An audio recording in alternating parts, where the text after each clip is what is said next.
By the symbolic annulment of language by producing aberrant meaning, by the destruction of painting by painting, and of literature by literature, surrealism pursues this curious enterprise of realizing nothingness by too much fullness of being.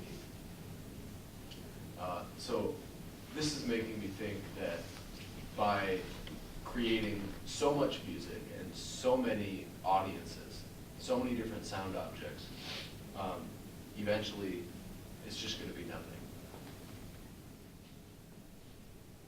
People had that same worry during when modernism started at the beginning of the 20th I'm not century. worried. It's not a worry for me.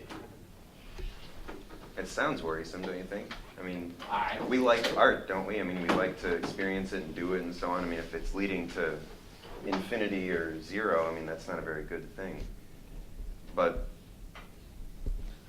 people had that worry in the art music side of things in Europe in the 20th century, that, you know, any rule can be a rule or any non-rule can be a rule. So, you know, where are we going with this? There's Expanse. if anything is possible, doesn't that mean, I can't think of a good way to say it. The way that I see it is that it's turning postmodernism into like postmortem or posthumous. Yes. Do we understand that? That's not the dehumanization of anything. No. It's a movement. I just have to read this one sentence. Yeah, It's please. Roger Sessions talking about the area of art music that I was talking about. He says, "It is not sufficient to have the whole world at one's disposal. The very infinitude of possibilities cancels out possibilities, as it were, until limitations are discovered." He says, That first sentence again is great. What is it?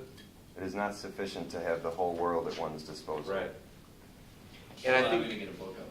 I think the one point here that is important is that the whole world is at everyone's disposal. Yeah, so what he said is actually literally true now. But Literally. still, what he says is true. Until limitations are discovered, he says, you don't discover the limitations and then use them in what you compose. You discover them maybe after the fact. You realize, oh, I'm making cultural products. I'm making art. And I'm doing it by what I've conceived and perceived from my culture. There are limitations. There are rules. It's not anything goes ever because we don't have infinite, things at our cognitive disposal. Nice.